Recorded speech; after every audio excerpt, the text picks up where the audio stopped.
Manny, Harry, and Manny, Manny and Harry, yeah, Manny and Harry. Oh shit! Hey, boys and girls, look at who we have. We've got a double shot. You want to know why? Because it's the end of the work week. The weekend starts tonight, baby. It's a Friday evening, and look who we've got. We've got two beautiful, gorgeous faces that we see on the independent scene live at the shows, but they're here with us on a Friday evening to have some fun, a little a little smoky, and who the hell else knows what we're gonna get out of these guys? This is Stirring the Pot with Don Kincaid and my very special guest. Whew, I love doing that. One, Harry Davila. One, Manny Sierra. Collectively, they are the voices of BST. Blood, sweat, tears, wrestling. Damn. Damn. Welcome to the show, boys. Woo, an intro. Woo. The crowd goes wild. Wow. Oh, wait. Hey. Do you see that? Look who's Is that cute? That's cute. Are you guys shitting me right now? That's the first thing that you guys go to is this thing. Is that thing right there? Log off immediately. We got it. We gotta go. What the? How's it gonna work now? Rescue just took a bump. Would it be the first one he takes? We can definitely get into some of that action. Welcome to the show, my men, because this show isn't my show. It may have my name on it, but this show is for all of us, the fans. So we get to learn about the promotions, the talents that we speak of. We get to pull the curtain just a little bit back, and maybe get to know and hear some stories, hear some antics on the road, maybe before we get out of here. So we have a lot of fun. We talk about all sorts of fun, different topics. I don't write nothing down. I don't research anything, and that's the way I like it. It's raw, baby. Journalism at its finest. So better. We'll do some flip flop. We'll go back and forth. And boys and girls, you know me. Just stick with us because I don't go in a regular timeline. I could go from today, then I could go back years, and we could jumble in between. You never know what you're gonna get on STP. So follow us, have some fun, because these two guys, when we talk about personalities on the independent scene, right here, because did you hear me mention the voices of BST, Blood, Sweat, Tears Wrestling? Because the commentating team of these guys right here, and let me add this, and I hate saying this guy's name, in the middle of these two guys, on a reg, has been one Dan the Man on commentary. Yes, boys and girls, I've said Dan the Man. Let's just stick right there. Welcome to the show, and let's kind of stick right there with that trio of the commentating team. One, Mr. Harry Davila, start us off, please. Yeah. I didn't choose this life. This life chose me. You know, being next to Manny and him who we shall not name, your friend. Yeah, it's been a ride. Let's just say that it's been a ride. It's been a great ride. You still haven't gotten your ride. Yeah. So he left me at the last show. Oh. He just abandoned me. What a guy! After he attacked Ichiban, he kind of just left, and he was my ride there. So what a guy! But you know, that's Dan's love language. You know, that's how Dan's love language. That's how Dan loves. And you know, once you understand that. And if he's not, again, like you're saying, I'll just kind of piggyback on that. Dan the Man, he doesn't smile, but when he does, there's usually pain across the ring that he's inflicted, that he's doing just a smidge. But usually, other than that, I don't think I've ever seen that man smile. I have actually when. We find joy in different things. Dan's happens to be when other people cry. Yeah. Mine is when kids fall. So there's levels. to what brings us joy in this lifestyle. You talk about Dan's smile, and I feel like every time he smiles, like wherever we are, it gets a little hotter. It's really weird. It only really happens when he smiles, though. Crazy. Yeah, it's a radiant smile. There is, Great. but it's usually if there's a smile besides seeing his opponents in pain, it's usually when he's at that commentating booth and he sees the likes of an Evie De La Rosa come to the BST curtain, and he gets to talk and enjoy one of the members of the mission, if you will, under the Book of Danos. You ever see the picture? I took a selfie with the Book of Danos. Woo! It burned my hand a little bit. I had to put it down. Yeah. No. I'm intrigued by it. I'm kind of curious about what's inside once you pop the little snap of that leather-bound book, but you never know what's in there. I don't want to read any of the prophecies, if you will, of one Dan Man. I don't want to know anything in that book because, with the likes of Patrick Saint, with the likes of Brother Greatness, with the likes of Evie De La Rosa, with the added likes we just had on STP not that long ago, one Stan Michael, what a character that guy is. And to round it off, obviously, we've got Dan the Man. What a hell of a faction, a camp, if you will. Dan the Man was not where I was actually expecting to start at all or even speak about that man. But here we are. You opened the book, so to speak. You unbuckled the strap on this little leather book. I did because you didn't read it. No, I swear I didn't read it. No. But the reason why I do bring all of this up is because we talk storyline, characters, good and ring. Give me those three things, I'm yours as a fan, okay? From wrestler to fan, when we talk about that relationship, that dance that we do, that's all you got to give me, and I'm good. Dan the Man got a tons of charisma. The character, he looks like a professional wrestler. He takes care of himself. He doesn't look like a slob coming through the curtain. He's a veteran of the game, if you will, at this point, if you will, in our area. He has knowledge that he's passed on to the younger generations and such. Yeah. So, instead of me pissing on Dan the Man, and he is one of your partners over there on the commentary booth, talk to us about Dan the Man and having, legitimately, like all bullshit aside, boys and girls, all the cult stuff and all of that craziness. The mission is a cult. Not a cult, like a club. The mission is a cult. Ask Joey G and company. Really, with everything, all of that silliness set aside, talk to us about having a guy, though, like Dan the Man, a guy with the mind that he has for the game of wrestling. Oh, I'll take it. It's been, yeah, absolutely. It's been real helpful, like, for me, because, like, Harry's heavy into, like, the independent wrestling scene. And I'm, like, kind of dancing on the outside of it, but having someone like Dan who's been around and been in it for so long, like, on commentary with us, really helps because he can help guide us, like, on what we're supposed to be doing, how we're supposed to progress a storyline, how we're supposed to help build up a character and make sure everybody gets what they need from us on commentary. And Dan brings that to the booth. And then he's also really cool and helps us be silly on commentary, which I have so much fun being in the booth with these guys. To piggyback off of what he said, Dan adds something that we can't add. Experience. He's been in there. He's been in there with the best in the independents. He knows what it's like to be, across the ring, getting your body slammed, twisted, turned for 20 some odd minutes. He adds that element to the commentary. Yeah, he can really describe what it's like to get dropped, 6 feet to your back. Yeah. Whereas I've never done that. You took a bump. But I didn't. It wasn't 6 feet though. Like I don't get power bombed. Like Dan knows what it's like to be suplexed. Dude, and you got killed by the Puerto Rican Dream, dude. I did get destroyed. That was wild. I was front row for that. He picked you up and put you down. It was nuts. Stomped me out. It was sick. That was the first BST show. That was the first BST show. Yeah. It was best day of my life.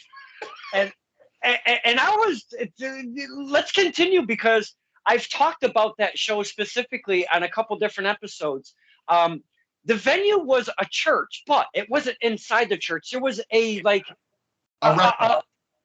Say that again? It's like a a rec rec hall. hall. I used to play youth basketball in like 5th grade in that gym for like the church league. I thought that venue, that environment was absolutely unique and amazing because of the size of that place. Yeah. It was bananas. It was weird to find because like I had gotten there like I think a little late. Yeah. And I'm getting in. I'm like, where is this place? And then all of a sudden, I see like a gaggle of people just standing outside. And I'm like, oh, I think this is it. Yeah. Yeah. Yeah. That was like my first experience, like in like the behind the curtain part of like independent wrestling. So it was cool. Like all the guys just came up and they're like, hey, you know what's up? If you need anything, let me know. And they were just really cool and helpful with everything. At said event, you mentioned, that's why we're on this topic, is you kind of took a bump from one Puerto Rican dream, Santos over there. Yeah, man. Now, talk to us, the fans, because I mean, I've been in the ring, I've been wrenched on in the buff clutch, not once but twice. Really sucks. It absolutely sucks. But I've never taken a quote unquote bump, you know, up in the air onto the not just the mat, the steel and the wood that's underneath that little bit of padding and canvas. But talk to us, the fans, as not doing that, because, you know, you're coming into this as a commentator and a spot happens with the announcer. Is that how that kind of occurred? Yeah, so all I was doing for that show was I was just emceeing it. Like they just wanted me to like bring it in, introduce like the ring announcer, and then I believe that was like at the intermission. And I was just like, you know, talking with the crowd, and then his Mr. Mustache dude comes in and he starts getting sassy. And then this big monster dude comes out and he slams me, and I can tell you that it hurt. It hurt a lot. But at the same time, it was the coolest thing that ever happened. So I'm so glad they didn't catch it on camera. But when he's stomping me and I'm covering my face, because I don't want him to kick me in the face, I'm literally screaming, "This is the best day of my life." And he's just stomping me, and I'm like, "This is amazing." He's a masochist. It was so cool. I'm going to have to look at my personal footage and see where I can find me. Oh, you might have it. You might. Yeah, you never know.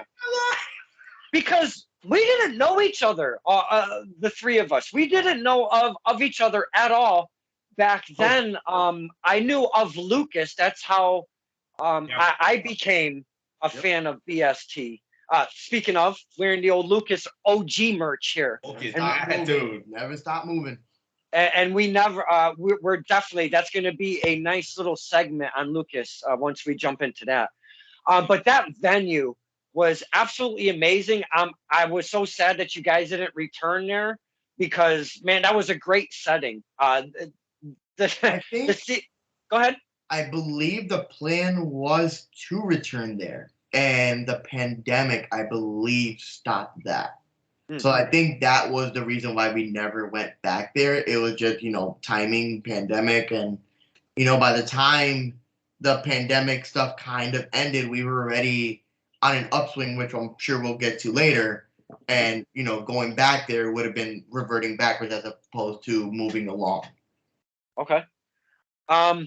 Now, at that first event, there was a whole lot of moving parts. There was a whole lot going on. It was your very first show as Blood, Sweat, Tears Wrestling. Yep. So we talk about persevering as a singles wrestler in the industry, how hard it is and what it takes and all of the tools that it takes. But we also talk about how it takes a village to pull off a single event, just one. Okay. Never mind doing it and becoming something that's part of the independent scene in our local area right now and starting to spread here and there. But getting that first show, and I know everybody's nervous as fuck.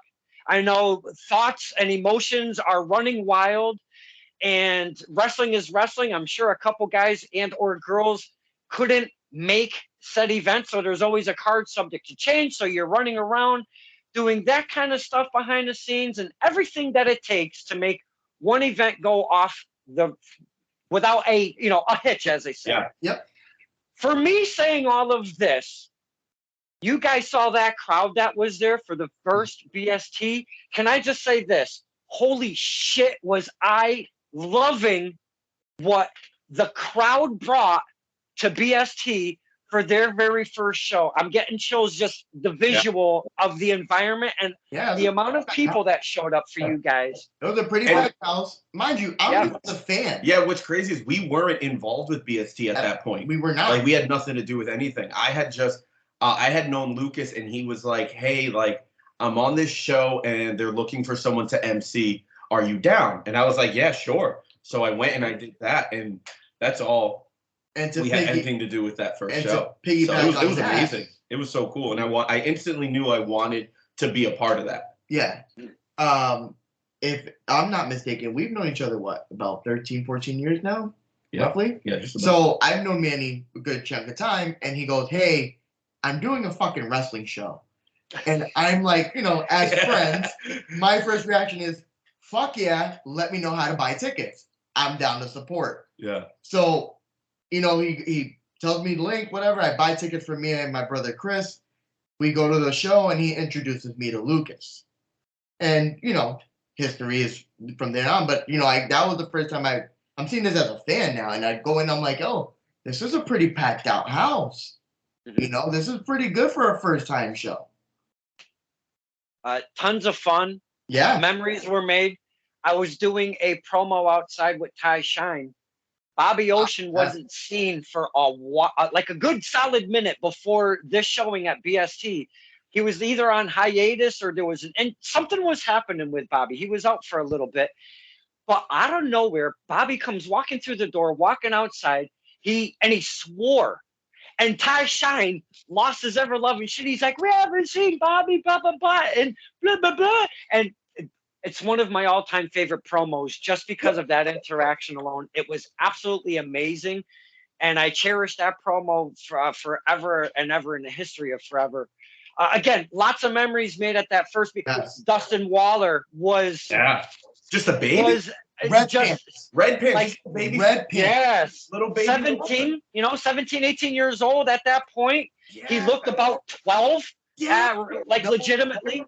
I remember meeting him before the show, because I got there and Lucas had introduced me to a couple people. I met Bobby, and he was just such a nice guy. Bobby was cool, and he introduced me to Dustin, and we walk away, and I'm like, "Yo, is that legal? Like, here? Like, what the hell?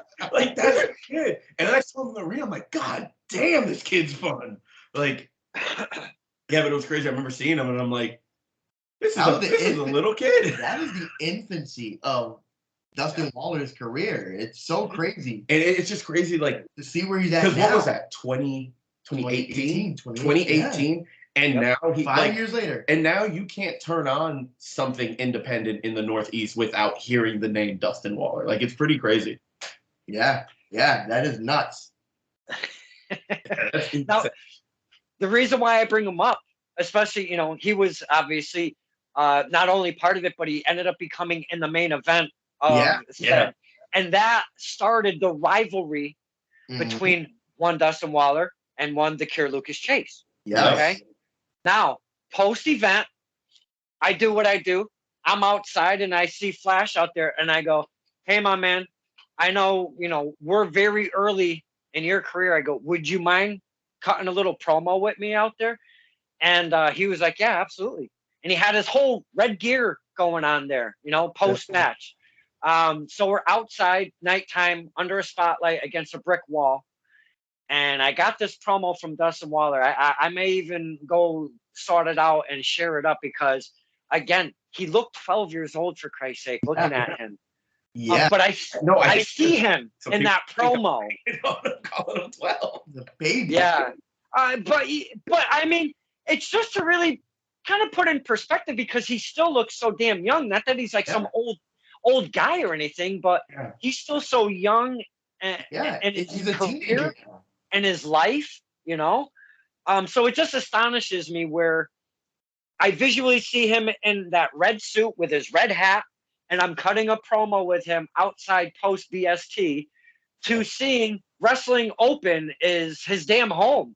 That's like his little baby. We've spoken to it about that on STP. Independent tag team, the independent tag team champion. And I spoke a couple days ago to a good friend of ours, Rick DeSantos, and we were talking about it as well, where like he's again red pants, red outfit, and now he is a tag champion that encapsulates the United States of America. Like he is the independent tag team champion of the United States. That's wild to me. Yeah, and not only. Oh, go ahead, Manny. I'm sorry. Go ahead. Deserves every ounce of it. Yeah. The kid, like, you know, Lost his ass. I follow him on Instagram and stuff, and there's not a day that goes by that he's not posting on the road to blah, blah, blah to do this, on the road, blah, blah, blah, driving 7 hours to do blah, blah, blah. Like, him and the whole Miracle Generation, those kids grind. That's kind of where I was going. All these guys that wrestle for EST, like, they're just putting in the work. They're going everywhere, and it's so cool because they travel all these miles, and they get all this like notoriety, and then they come back and they work for us, and we get to put on these incredible shows with some incredible talent, and you know, then we get to do fun stuff like this. Like it's so cool. I know we've talked about having you guys on STP before, and I never pulled the trigger. It never happened. I was in this weird doing a bunch, stopping, and I don't know. I go in this kind of thing. You talked about that, but you know that's just, to me, that's just the creative process. Because like with comedy, like I'll go through a thing where I'm writing a bunch of jokes, and then I won't write jokes for weeks. Yeah. And then I'll write a bunch of jokes, and then I won't write anything. But having you guys collectively on here, I thought would be really fantastic, so we can, you know, as a threesome, really speak about the talents. As I know. I'm sorry. Don't apologize. No. He hasn't even taken us out to dinner yet. Not even, but he did bring us on the show. I think that's that count. I think so. Okay. And he's got our flyer up in the back, dude. Are you kidding me? All right, well, I'm because you say so, I'm gonna let it pass. Yeah. But I want dinner next time, okay? Dinner. I like steak. Actually, that is Cataclysm poster, and it's got autographs and silver Sharpie all over the place. That is the first YMCA show. Yeah, it's a beautiful little piece, and if you look on you have the likes of Jordan Rowe, the Grapple God. We have Justin Flash Waller. I like to call him Snapple God. Snapple God instead of Grapple God. So we were at what show? Oh, so we were at a TOS show. Yeah. Oh wait, before you say anything else, TOS, shout out to you guys. You guys have been killing it. Fact. Absolutely fucking killing it. But that whole crew. We were at this TOS show. We're at it. Go ahead. And Jordan Rowe is wrestling, and somebody brought a case of Snapple apples. Yes. Yes. No. We had myself and the Frost Force. We got that together. So they had the case, and somehow Jordan got a Snapple, and he was so upset about it, and he threw it, and it hit the floor, and it rolled out of the ring to my feet, and I was so cotton mouth, and I got this just elixir from the grapple, and I was like, "Thank you." That was the highlight of it was the best part of the night. I believe it was him, Skyros, and Carlito. Oh yeah, it was the Carlito match. Yeah. Okay. The Carlito match. I got a free Snapple from the Snapple guy himself. And it was closed. It was closed. You would think it was pop open. Nothing. It was. I should have put it on eBay. Honestly, so you should have had him sign it. An autographed Jordan Rowe Snapple apple. That's money. That is money. That's like sand from where Tom Brady retired. It was actually Jordan Rowe's 1-year anniversary in ring. And I thought, yes. What a cool anniversary match to have against Carlito. Former Intercontinental United States and Skyros, who is sick. Yeah. Killing it. Absolutely killing it. Just another guy. Grinding with it. And I thought, if I reached out to the Frost Force collectively, because Joey works in food, I work in food, kind of on a different end. He's on the wholesale end. I'm on the pizza end, if you will, right? Okay. So he's like on the vendor side of things, if you will. And I'm like, that dude's got a connection for cases of stuff. Hey, Frost Force, what do you say? We really piss off Jordan on his 1-year anniversary, and we get some Snapple in said show. I'll pay for it if you guys want to go in on it, whatever you guys want to do. And myself and Jackie G, we went halves on this case of some bitch that made his life so miserable, but made us so happy. Oh my goodness. We were handing them out to the fans and everything. It was amazing. It was so funny. And the fact that Snapple came from him, and like I told him, like, when he came, he looked at me when I picked it up, and he's like, "Don't drink it." And I'm like, "Thank you so much, Grapple God." And then I drank it. Good fucking times. Yeah, that was a fun time. Yeah, good fucking times. Now let's continue, because as we speak, and I know we've talked about Mr. Waller, but as I name some of these, this is a good way of kind of, chit-chatting about the talent a little bit, Yeah. We've got the former, and I know I'm wearing his merch right now, one Lucas Chase, the Cure, Lucas Chase, but the best BST champion ever right there, Dustin Flash Waller. And we spoke, we can speak. We can speak on him for like probably days. For sure, the longest reigning. I'm gonna go down directly underneath this. One Big Juicy. Talk to us about the personality, the charisma, the everything. The fans gravitate to one Big Juicy. There's one word to perfectly describe Big Juicy's aura and personality, and it's infectious. She comes out. And instantly, no matter what's going on, every single eye shoots to Juicy. Yeah. And she commands it the whole time. Her entire walk around the ring, it's all eyes on Juicy. Wow, she's so bright. She's so colorful. She's loud, funny. Yeah. She drinking some juice that may or may not have performance enhancement properties. But that's neither here nor there. Do what you got to do. I'm sure it tastes great, but she's just awesome. She's a cool person. She's fun in the ring. After every show, like every interaction with her has been super cool, and the fans love her. And I really don't think you can ask for more than that. Nope. Like the fans literally worship Juicy. It's awesome. Yeah, I'm one of the believers that thinks that Juicy can't do no wrong. Yeah. Like she's just that much of like a good person. And, like, you can tell when she comes out, she's always having fun. She's always interacting with the fans. To touch on him, she has a very infectious, positive energy that just radiates happiness and joy to her. Just literal good vibes. Yeah. I don't think I've ever been around her and be like, I'm fucking upset. No, every time I'm around her, I'm like, yeah, there's a rainbow all of a sudden showing up in the sky. Just great radiating energy. That's a great point. There is not one time, and I've known Juicy since day one. Yeah.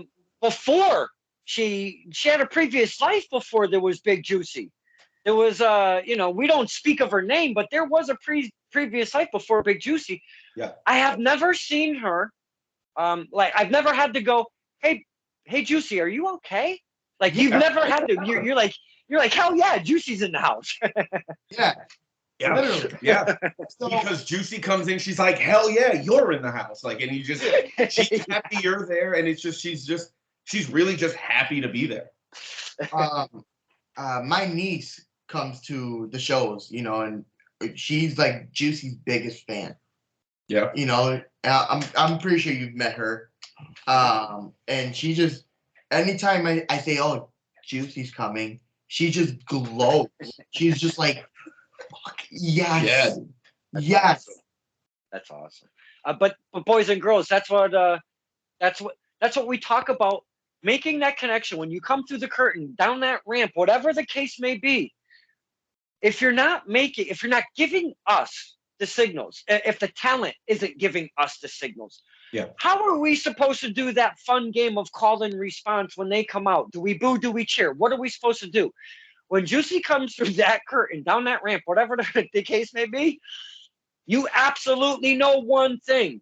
She's going to lift us up, and we're going to lift her up, and we're all having an amazing time. Yeah. And it's well before the bell even rings. Like, the bell hasn't even rang yet, and we're all having a good time. And then the bell rings, and she happens to just be fantastic in the ring too. Yeah. So, you know, like, we were talking earlier about, having a salad. Hers is the most natural salad. If you get what I'm saying. She's just a natural high. Yeah. We don't need any enhancement when she's around. We get all the, it's maybe it's the juice. That is called the juicy fuel, by the way. Juicy fuel. Juicy fuel. What's in it? I want to see an ingredient list. Now, if I'm not mistaken, at Cataclysm, it was Big Juicy against EVD La Rosa, who, again, we've mentioned 1/5 of the mission. I hate even speaking about him. But Big Juicy was your first ever Monarchs champion, if I'm not mistaken? Yes. Yeah. No. Okay. No. No? Wasn't. It was Daje Simone. Oh, Daje. Yes, Daje Simone. And then Big Juicy. Insane match with a cowbell and chairs. It was wild for that title. Then it became, she went against EVD La Rosa, and she is now, being Ms. La Rosa, your current Monarch champion with a beautiful new, I don't know what to call it, a beautiful title, but a replacement, an upgrade, if you will, on the Monarch championship. Yeah, I think we just we went for once we started and we started to pick up some traction and people were noticing this is a cool place, we want to come to these shows.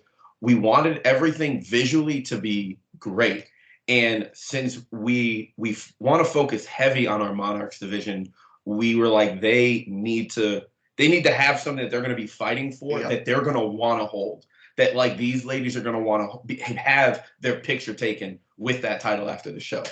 It was almost like not necessarily a passing of the torch, but a passing of the times. So, pre-pandemic, you had this presentation due to the pandemic being around and us not being able to get, a couple things done in the proper times and all that stuff. And then when post-pandemic happened, where we started hitting, the YMCA, the bigger venues, we wanted to enhance our product. I personally believe that titles are a great representation of what your company is. Your titles look a certain way, then people will respect it a certain way. Yep. Look at the BSC Championship. That took an upgrade at the Mayamon shows to lead into the new era. So, we got that title done. And then we were like, okay, well, the pre-pandemic had this look. New champion, we're going to present her with the new era, a more prestigious looking title. Not to take anything away from the title that Juicy held. Right. Juicy is that lineage. The look and presentation had to do with the times. But had we been able to probably grab that, during the pandemic, we would have had that look. You know what I'm saying?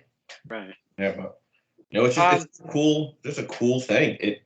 I love it. I remember when I first saw it, I'm like, damn, I want to win that. That's a pretty belt right there. That's a pretty belt. Talk to us about the difference, and let's stay on the EVD La Rosa topic. Yes. Talk to us about the difference of having a champ like one Big Juicy, who's bright, flashy, uplifting, positive. Yep. The rock is going on. The fans are all with her. Yep. Now, it's almost like it's under the Danos era all over again, associating with the TOS brand, if you will, with one EVD La Rosa being, she is everything opposite of one Big Juicy. Yep. She's never happy. She yells at the fans. We yell at her back. Stuff like that. She's got Patrick Saint right behind her at all damn times, and he's a gigantic fellow. The time. Somebody watching your back. Whatever. So talk to us about the difference of having safety first, then teamwork. That's okay. Those are the first two rules in Danos. That's safety and teamwork.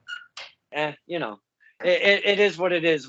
Because they spread their wings far and wide. Does the mission, if you will, in the Book of Danos. Unfortunately. I agree with that. Maybe that might be no, that can't be the title of this episode, unfortunately. Unfortunately, it's Harry. But now we have the likes of one Evie De La Rosa. Again, a kind of a veteran-ish, if you will, in the game in our area. And now she is the reigning Monarch champion in one BST. Speak to us about one Evie De La Rosa. She's a go-getter. super intense. She is, yeah. She is intensity personified. She strives to be the best. Yeah, and it doesn't and it shows. Like her and Juicy are complete opposites. But when the bell rings, they're the same level of competitiveness. Yeah. But the way Evie, locks in with her intensity, like in her eyes, like maybe it's the fact that she's Puerto Rican and I see the Puerto Rican woman eyes. And like growing up with a Puerto Rican mom, like I know what's behind those eyes. So like maybe that's why the intensity of Evie like gets me more. But yeah, she's incredible to watch, and she's been carrying that BST Monarchs title, defending it everywhere. She's in Puerto Rico. She went to Puerto Rico was just beating up some Puerto Rican broads, and then came back over here to beat up more broads. Like it's just travels and beats them up. Like it's. I got nothing. I got nothing. Imagine if I made the title going to Puerto Rico to beat up Puerto Rican broads. We would never get away with that. The tweet tomorrow. Unfortunately, I think STP would be part of cancel culture, if you will. Now, I want to talk about, we were talking about the Miracle Generation earlier, and I know we kind of went by him, but I'm going to kind of circle back. We have Dustin Waller and Kylon King, who are tag team champions. Yes. I want to say, I don't know, in like 32,000 companies right now. They have so much gold. It's insane right now. I don't know how they travel. But collectively, the origins of Miracle Generation was Dustin Flash Waller, Kylon King, Sean Knight, Jay Onyx, 4 of them collectively, because they were all upcoming together. But separately, we have, and they are former BST tag team champions. Collectively, they're called The Haven. Let's speak on them for a minute, if we could. The Haven. They're dope. Yeah. Dope. I got to work with them like personally on like promo stuff, like filming, and like I got to talk to them and hang out with them, and they're just good guys. Like they're just cool dudes. They bust their ass and they're so in sync. I remember telling Harry, I'm like, oh, they're brothers, right? He's like, no. I'm like, it's like it was the same way where like when you would watch like Edge and Christian so in sync, and they're like, oh, they're brothers, but they're not brothers, and it's like I think they could wrestle with each other blindfolded. Like they could probably do a tag team match blindfolded. They know what the other one's gonna do. It's insane. They remind me of like if you fused Harlem Heat with the Rockers. Oh, okay. Wow. Yeah. You get what I'm saying? Like you could see like the ruggedness, but then you have the flash and pizzazz. Like they're the complete package as a tag team. And honestly, I am so stoked to see them on the 8th wrestle in New Haven, because it's already it was crazy when they would show up in Bridgeport. Yep. But now we're in the Haven. Yeah. So like I think it's just gonna be absolutely insane. I'm glad the new venue has garage doors because they're gonna blow them off. Like we talk about support system on STP. With the talent and the perseverance of becoming a wrestler. The Haven, when Family Haven comes out, holy shit sticks. Dude. Yeah, dude. And that's what I've been around it, dude. They come in fucking packed. It's awesome. It's literally like I've what show was it? It was the CPW show at the Elks Lodge. I think it was like the first one when they had like the tournament, and it was was it Lucas versus no. It was Sean. Sean was in it. Sean was wrestling, and literally probably 80% of the crowd was like for Sean. Like they all had like Haven t-shirts, and I'm like you would think he was like John Cena that night. He's like, literally the whole crowd was just like it's almost like they're always the home team. Yeah. It's crazy. It's really hard to try and get a crowd against the Haven because they're just all Haven supporters. Like it's so cool. It is. And I love me some Mama Haven, and I forget her name specifically, but there was an Auntie Haven that I met, and we did a little thing about Q. Oh my God, they were they were gems. Two of them together, they were a diamond. It was just absolutely amazing how this promo came out with Mama and Auntie Haven. I love Family Haven so much. Now, to round off some of the talent to speak of at BST, we have the Uptown Boys being collectively one Matt Awesome and one Jarrett Diaz. Talk to us about Uptown Boys, because they're different in style, but together they really do some magic, you know? Yeah, I think they're literally like, if you could make New York a team, it would be them, because they're two completely different people who melted together to create a tag team that just works. Like we just dropped on our Instagram and our Twitter, they dropped a promo because they're going up against the Haven and the Miracle Generation and Marks for Peace at Elevate, and they just have this swagger about them that like it's a lot of teams don't have it, but it's not something that you can learn how to have. Like they just have it. So you could have 100 people from all different parts of the world, but you'll always know that they're from New York. Yeah, like they are. That is the attitude that they give out. And they're in your face. Yep. They're super in sync. They have a fucking move arsenal that's just insane. They're just all over the place. They complement each other well, and honestly, this four-way is going to be sick. Yeah, it's just going to be crazy. You did mention the four-way. I'm sorry, I didn't mean to cut you off. Just wanted to add this. Jared Diaz, that's one of the ones to watch over this next year. Pay attention to that kid. He's gonna do something this year. Yeah. He's one of those kids that look young, look professional in his gear when he comes through the curtain, connects with the crowd. That is has good in-ring stuff, you know. Everything about, and that again going back to that whole New York thing, you know, like just look at his gear. His gear screams, "Hey, I'm from New York." He has Yankee-inspired gear, Arizona-inspired gear. Yeah. That kid is a kid from the city. And it's also, you know, I'll always root for the Puerto Rican guys. I'll just always do it. It's always so cool. Like, you know, going back to Evie, it's so cool to have a representation.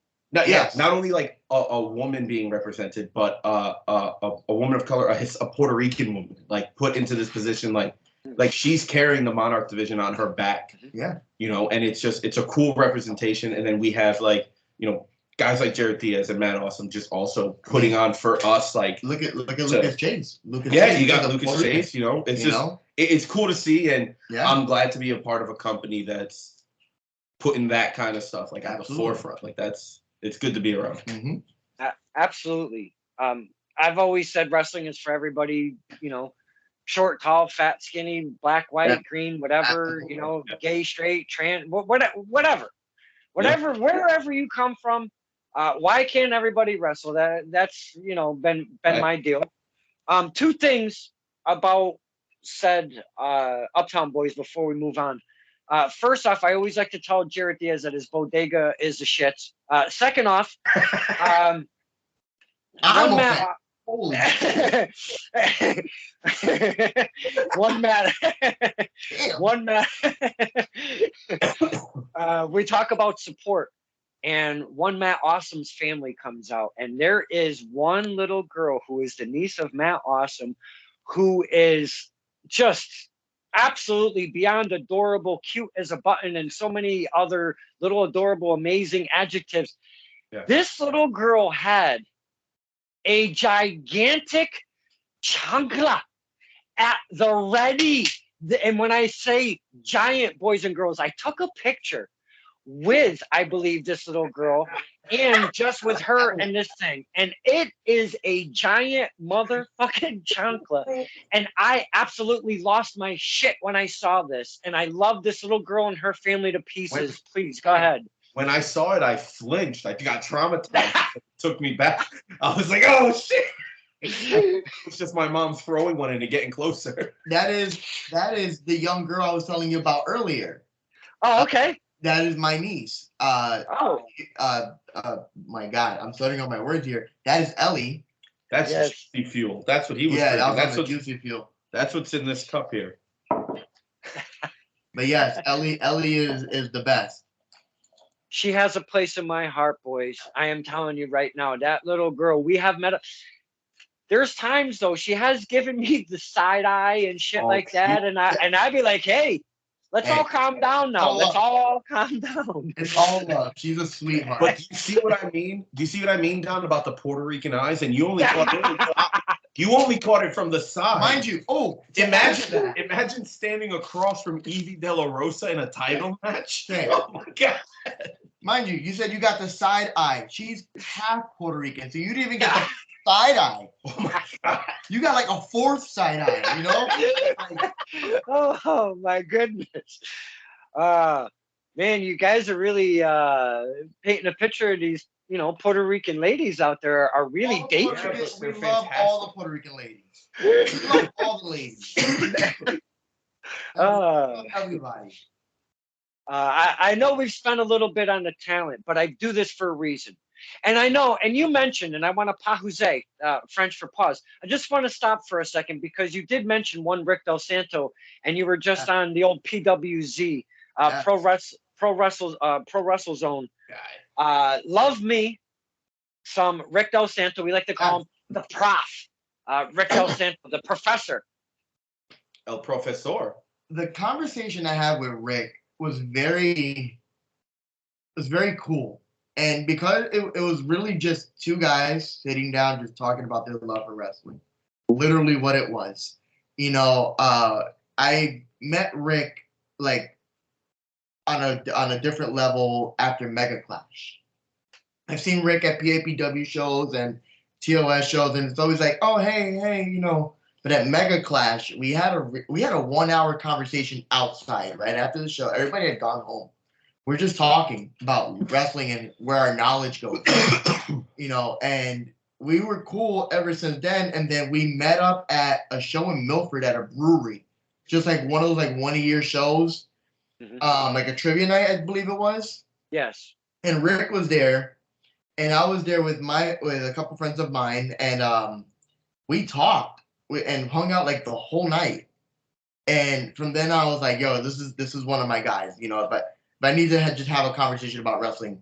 This is who I'm talking to. And we had spoken a little bit back about doing a podcast. I'm like, awesome, let's do it. We get on. We talked about 4 hours of nonstop wrestling, and we only recorded 2. Okay. But that just it just flowed. It was such a natural flowing, amazing conversation. Great guy. Love Rick. The diamond.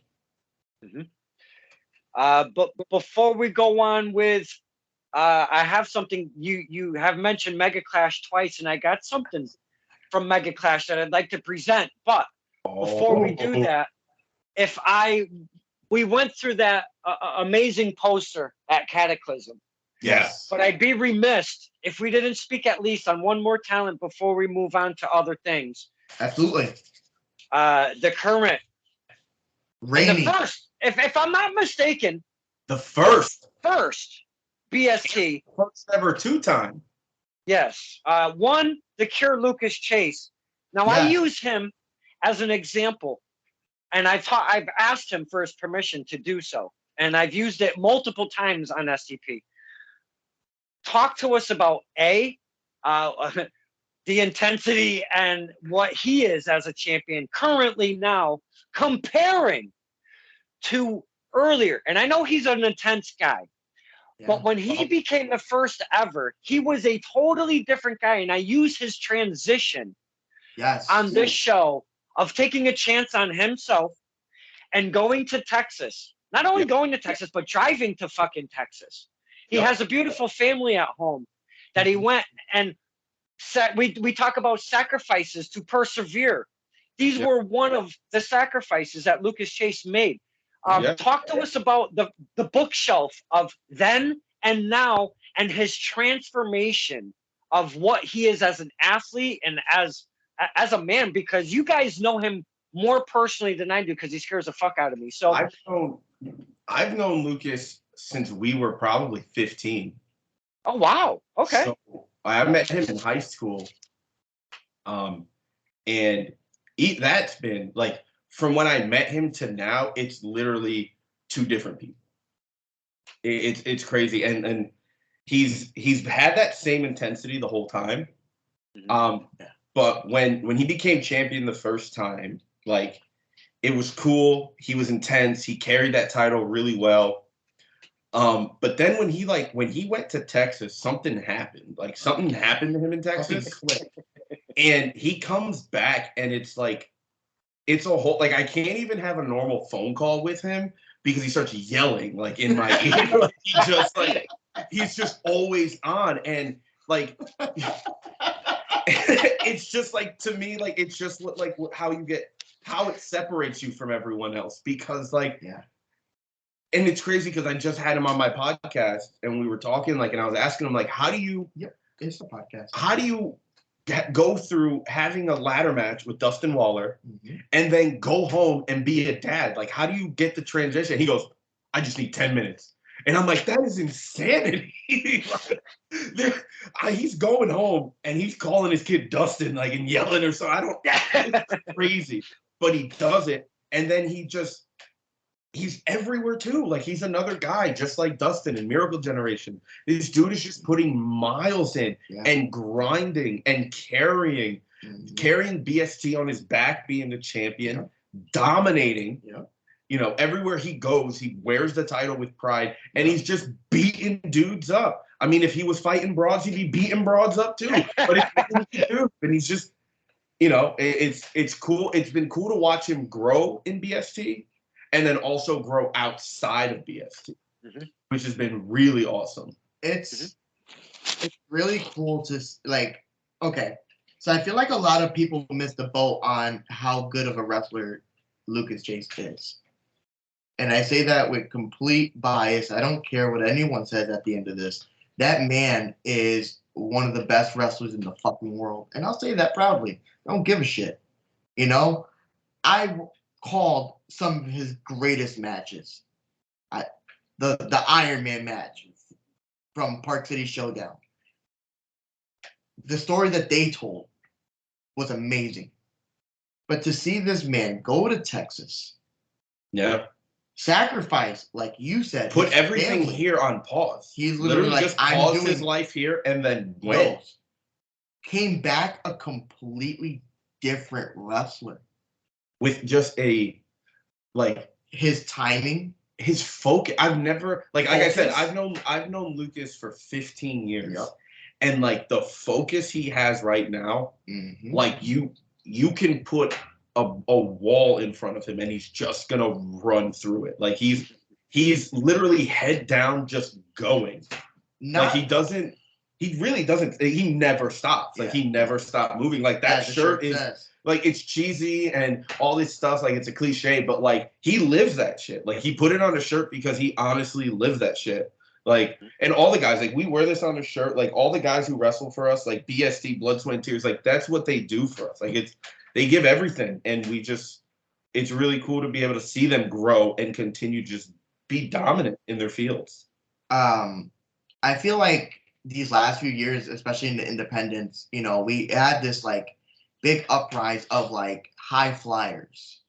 You know, again, Dustin Waller, you know, the Haven, guys like Alec Price, you know, Skyros, you know, Ichiban, you know, all these guys. And Number one. People seem to sometimes forget that some of these technical powerhouse wrestlers are just as good.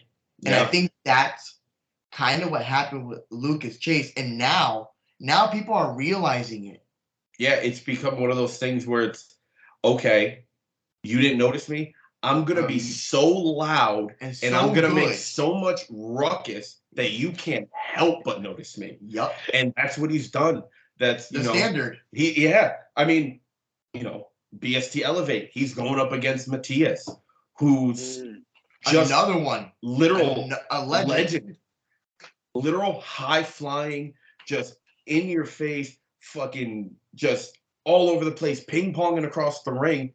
And he's going to have to try and get through the brick wall that is Lucas Chase. Because, like, Lucas is going in as the champion, but all he has to not do is get pinned. 3 seconds, though. Yeah, but you got to get him down. And, like, I don't know if you've noticed, but that boy is solid now. Like, dude, he is. And I'm like, bro, relax. Like, personally, for me, Matthias has a little place in my heart. I've known him for a while. I've seen him grow. I've seen him like looking almost as young as a Dustin Waller back some years. Totally looks like a different man than then, as we're speaking of the transformation of one Lucas Chase. But just to fill in a little bit of gap in this conversation with the boys and girls. Yep. Lucas Chase, we're talking about the sacrifice of what he did with his family. He leaves the East Coast and goes to Texas. This is where we've mentioned excuse me? It was 1 month after he got married. Even more mind blowing. Like 1 month after becoming wed, he's like, "Hey, new wife, I'm going to Texas. I gotta go. New wife, new opportunity. Like, I'll be right back." And you know, and the love of her is something, the support system as we speak of. Yeah. So he goes to Texas. Now, the missing pieces, boys and girls, if you haven't heard me speak about Lucas Chase, is he went to Dustin Rhodes Wrestling Academy when it was brand new and was part of the very first class that they offered. They did all of their footage, all of their promos, all of the matches right there on their YouTube for all the fans to follow. Now, I followed every damn thing that they did of all of the talent that was coming up in that first class. Yep. May I have lost some touch with that in the past year or so? I am guilty. My eyes, I'm trying to, you know, I can't, my fan width is only so big, you know? Yeah. But with Lucas Chase being there and that guy's story, I really wanted to make sure that my eyes were peeled, especially from him being from our area. Yeah. I wanted to keep my eyes peeled on his story and where he was going with all of this. Because if he's going to go out to Texas, it's got to be for the bigger picture, if you will. He's not going out there to fuck around and half-ass this and become a little bit better than he was. He's going to come back so much different. There's got to be some kind of revelation that goes on over there where it really sparks and he changes into something different in his career. So that's what I'm envisioning, okay, throughout you know the story of him becoming the very first ever RWA champion. Yep. Yeah. Holy shit, whenever they showed that he won with the media on their Facebook, because I follow it fluently, and then I went and watched the match attached to said picture, I was like, I am so fucking stoked for the Cure Lucas Chase. Holy shit. So me as a fan, seeing this from the East Coast and popping and the feelings and emotions that I was going through, must have been absolutely minuscule comparing to someone like yourself, Manny, that has watched him grow up to live this dream of becoming a singles professional wrestler. Could you please add on to that? It's wild because like I remember when he first started. God, I want to say he was like maybe 17. He was also just a babe, and like I'd see pictures and stuff, and like, oh, this is kind of cool. And then like I kind of just like stopped seeing it for a little bit. And so to like when he hit me up for the BST thing, that was when I started to like follow him again. And it's just like even just that little gap, it was such a big difference because you could tell like he was at the point where he's like, I'm really good at this. I can go far in this. Like I'm gonna put in the work that it deserves. And then, like you said, he pauses everything, gets to go to this school. When I found out that he was going to the Rhodes Academy, like you would have thought I was going. Like I was so proud. It was insane. Like like I've known people who have gone into like the NFL draft. And for some reason, like this to me was like so much bigger.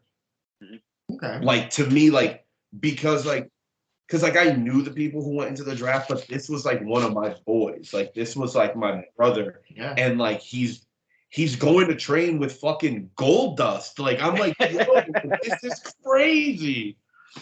And then like to watch him win the title, like it was like just as a friend, I'm like, bro, this is so cool. Like I wish I could have been there like with him.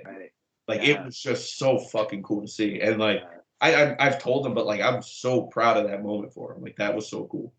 He has. Oh, go ahead, Harry. I'm sorry. Go ahead. Yeah. Like I was just adding, like he gets to say that he's the first. That doesn't happen. But you know what? On the slope of a banana peel. You know what I'm saying? Yeah. Like I've never been a wrestler. Like I've never been whatever. But like I don't know. Like he's been the first 3 times that I know of. He was the first RWA champion, the first BST champion, and the first CPW champion. Yeah. Like those 3 things say enough about him. Yeah. Like 3 companies were like, yeah, you're what we're looking for. We're gonna put the title on you because you deserve it. Like because you're what everyone else the best should like to strive to be because you're the champion. So everyone should want to get to that point. And like I think he's doing a great job of carrying those titles well, and he's also doing a great job with no matter who's in the ring against him, it's gonna be great because he's just very good and he's had great training and it shows like that he just learns. He's always learning. Like his match with JD Drake was insane. That was just 2 big boys beating each other up. Yeah. Then he can go and have a banger with Dustin. Like it's crazy. I want to. Let's first say we have Jenga in front of us. I want to pull out a Jenga piece. Okay. And nothing else falls, and we have this one little Jenga piece. Yep. This being one particular match in BST. Okay. Ooh. Okay. I bring up Flash Waller versus Big Jim, and this comes full circle because of the relationship with Lucas Chase and the trip to Texas per se. Yeah. Specifically. Okay? And you guys know what I'm talking about. Yep. That's a little too behind the curtain. We won't get into all of that. But the reason why I bring that up is because how do I put this? It kind of holds the ones that are close to Jim, it really there is an absolute place in my heart for that match specifically. That evening. Yeah. As a complete at the yacht club, if you will. Yeah. Obviously, he's gone and we miss him. But that memory, I got to see his last match, which we obviously didn't know, but I have footage of his last match. Yep. I have had conversations with him that evening. Gave him a big old hug. We gave some love. I watched him put Dustin Waller through a door for the very first time that Dustin Waller was ever put through anything like that in his entire career. Big Jim is about 30 of me, and Dustin Waller is like 1 of me. So that's also that evening. we had during intermission, I ran up to him. He had his mask on and he had a chair with him and he was not in a good mood. And I ran up to him and I said, big man, do you mind if we do a little quickie promo to get some of that emotion raw out on film right now? And we did a promo, a little Kincaid file right outside during intermission. Then obviously, holy shit, what a match. That match. Now my dad, he's, 72. So he's kind of old school. Yep. And when he doesn't like shit, he doesn't like shit. Not that none of us, when we don't like shit, we don't like shit. But my old man is, I'm trashing the set. My old man isn't afraid to be vocal at the shows, if you will. And that night, Dustin Waller, because of his stature and where we've seen him in his career, my father and I, that night after that match, my dad literally stood the fuck up with all of us and clapped for that match between Dustin Waller and Big Jim. And my dad has a newfound respect for Dustin Waller specifically because of what he went through.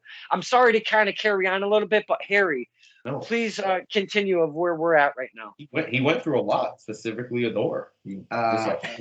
That night is special. Night is special, and I don't talk a lot about that night for obvious reasons. Jim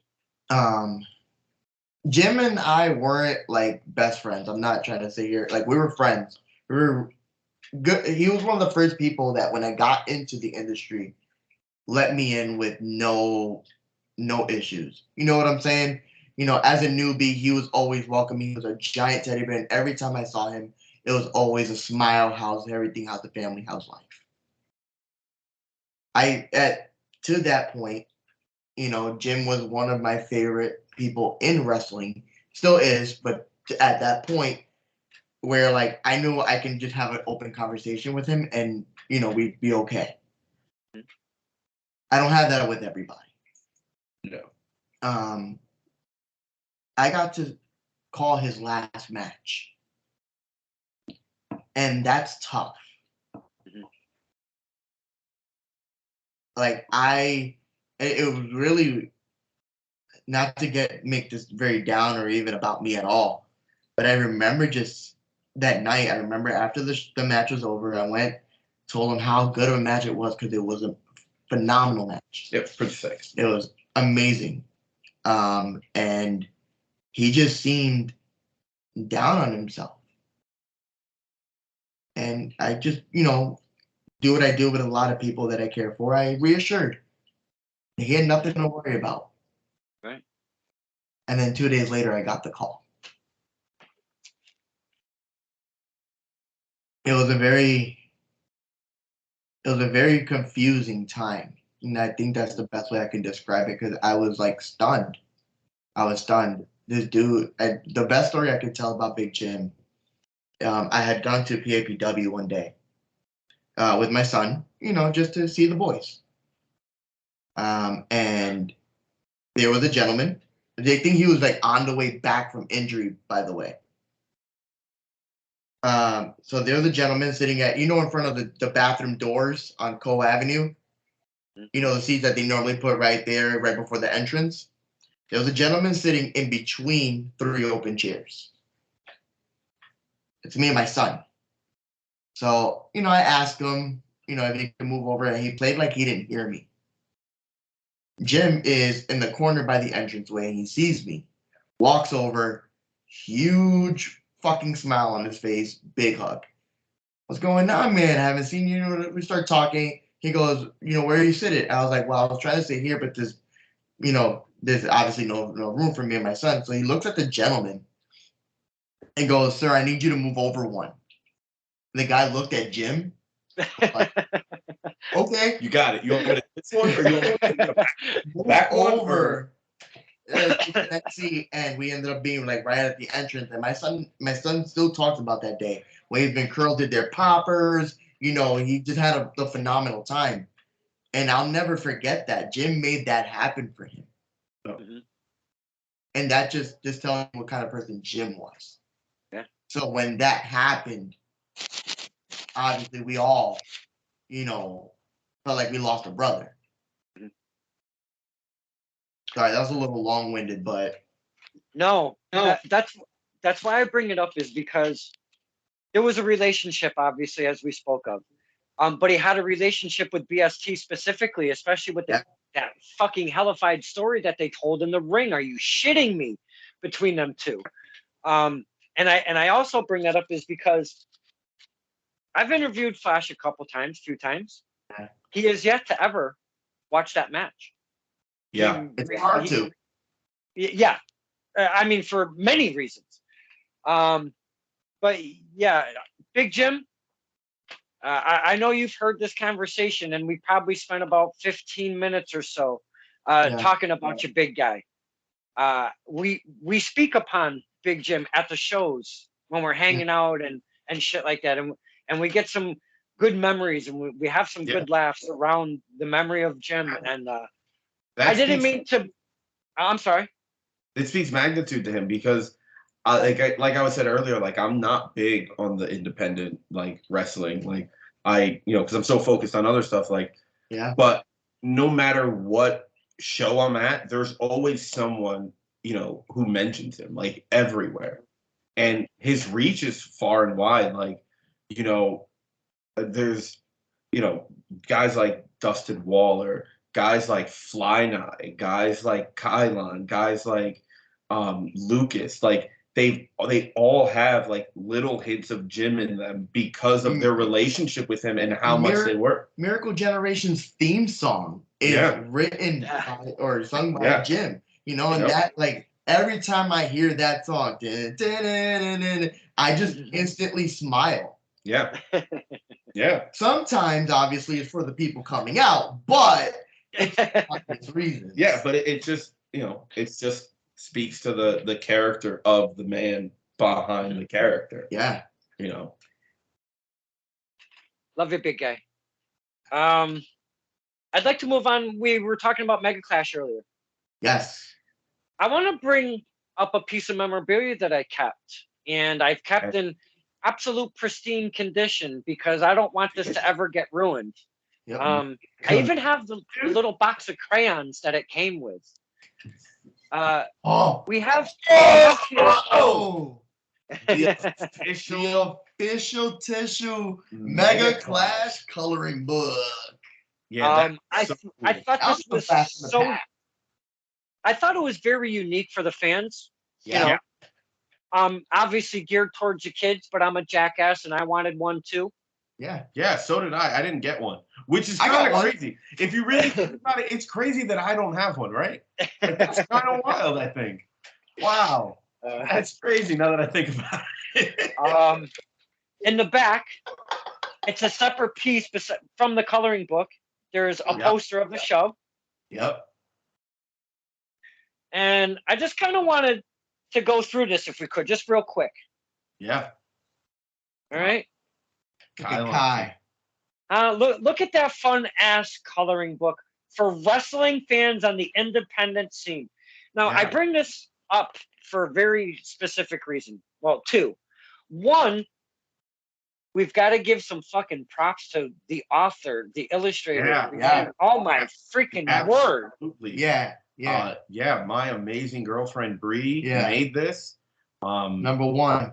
Yeah, she's number one. Yeah, she's incredible, and she like went through and she look at that. Like we went over like that's incredible. all the old match cards, and like we wanted to really focus in the coloring book on like the people who are like the pillars of BST, like the people who the fans of BST go, like Big Juicy. Yeah. Like we knew Big Juicy was going to be in the coloring book. We wanted it to be super exciting and colorful, just like her. Yeah. Look at that. And look at that logo. Look at that pretty OG logo. Yeah, man. That's awesome. Donkey Gate is sitting on some sick memorabilia here. Yeah. Look at that, man. Oh, the Armada. Yes, the Armada. Tag team champions. They got suspended. They did get suspended. They did get suspended by our 12-year-old GM. I feel like there's labor laws that we need to look into. Hey, bro. Like, listen, you're complaining here, but she signed your check. Yeah, but the problem is, but she signed your check. Why are you complaining? Because she's 12, and eventually someone's gonna be like, "These checks are not good," and then I can't cash them hey, mine have all cleared. So, but yeah, it was a fun coloring book. I thought like it was all her idea. Yeah. And she wanted to really showcase these teams and just like put a cool vibe with it. And it just incredible. And she actually, I don't know where it is. I have to find it, but she's colored in a couple pages. Yeah, look at that. That was an amazing match. Yeah, it was. That was such a fun match. Yeah. Eva De La Rosa versus Von Star, man. That's pretty cool. The Righteous. Our Monarchs division is pretty fire. Yeah. And then, honestly, if I'm being honest, I think that's my favorite page in the whole coloring book. Yeah. Hell yeah. Because it reminds me of like an old 90s like SummerSlam ad. Yeah. Like it's just awesome. I'm so glad you have it. I wish I had one, but I'm glad you have it. I was kind of hanging around that area. Now, let me set this up just a smidge. VST as a promotion, which was very fucking cool. They had this little art cart, if you will, little metal cart, had two little shelves. Yeah. Yep. They had empty construction paper, blank construction paper with some crayons. Yep. And it said, make your own sign. Yeah. And you could just go over there, grab some stuff, make your own sign. Yep. And they had these coloring books for the offering. Also, to obviously color and have a hell of a time with. I really, really wanted to take one of these and have one and keep one for my very own because I thought it was such a, first off, unique idea to have a little cart there with a sign that said, make your own sign, because not only did the little monsters running around having a blast, by the way. Yeah. Not only did they grab some stuff, but you've seen a couple generations jump, being the grandfathers and the grandmothers taking some of these materials and making signs. So I thought it was very unique, and it got the families involved to have a little bit more fun at the shows. And that was a fantastic idea, and the coloring book is absolutely amazing. Honestly, that's my favorite part of wrestling shows is signs. Like, listen, going to a show and holding up a funny sign. To this day, the greatest wrestling sign I've ever seen in a crowd was someone at at like a Nitro had a sign that says Goldberg eats corn the long way, and it is the greatest sign I've ever seen in my life. And like that's just such a cool thing for fans to express themselves. And if you don't like the guy in the ring, then draw a middle finger and hold it up to him. Like, just interact. We want you to come to a BST show and feel like, you know, not only are you watching this incredible product, but you are involved in this product. Because like we're BST. Like we're trying to build something for everybody. You said it best, Don. Like the kids. FTK for the kids. That's what it is. For the kids. FTK. For the kids. You know? Forget what else you might think FTK is for. It's for the kids. We've been speaking tons of wrestling, tons of BC, Jesus Christmas, BST. I'm sorry. I got shit. I only got one brain cell. I'm sorry. I feel that, dude. I want to flip over to outside of the ring before we come back and end off with Elevate, if we can. Yeah. Okay. Let's do it. Woo. I've wanted to go to 3 of your comedy shows, Manny, and surprise the fuck out of you and just do a pop-in, and I have yet to make one. And I am going to make one. I swear to you, I will. Will shit myself when Don gets on the show. I'm going to send you some dates. You pick one, I'll pick you up. Okay. I'll tell you. I bring this up because I did not know of such talents with one Manny Sierra. Please speak to us, the fans, because this is why we like to sit and conversate with the talents, my friends, to get and pull the curtain just a smidge if they allow us. and talk about the real life and outside the ring stuff, because it's not always all about wrestling. Because my man Manny, he's up there doing stand-up, which takes huge, gigantic, like Vince McMahon size kind of balls. So please, Manny, talk to us about this comedy. If I can be super honest, the first time I sat in the booth for BST was more nerve-wracking than the first time I was on stage. Oh wow! Because to me, wrestling fans are way scarier than comedy fans. So like, if I on commentary, oh my god, dude, I didn't want to even hear it. But like, I don't know. Yeah, I love stand-up. It's the reason why whenever Harry brings up one of these great independent talents and he says their name, I'm like, yeah, I don't know who that is. So then I got to fall down YouTube rabbit holes. But like, yeah, I've been doing stand-up for 5 years now, I think. Yeah, oh, wow. I started in like 20. Actually, the year BST started, I started. Yep. Okay. So that's how I got linked up there. But yeah, I've just been doing. I love it. I love it so much. It's my favorite thing in the entire world. So, what is your material geared towards, if you could share? It's honestly, it's all me. Like, it's just my life. Yeah. And like, I don't really have a lot of jokes about like the world and stuff. It's literally just shit that's happened to me. It's about my family. Some of them are about my friends who have Android phones, and I hate being in group chats with them. You know, it's about my relationship. It's about my interaction with the crackhead down the street. Like, it's just a fun way. Like, all day, like, because I used to be a mailman, so I used to walk around delivering mail. So all day, my brain's just going and just coming up with all these like weird concepts or just weird phrases and things. So then, like, I write them down, and like, yeah, I don't know. Hey, it's just. If you think he's like full of shit, I used to get text messages. Hey Harry, here's this joke. Tell me what you think.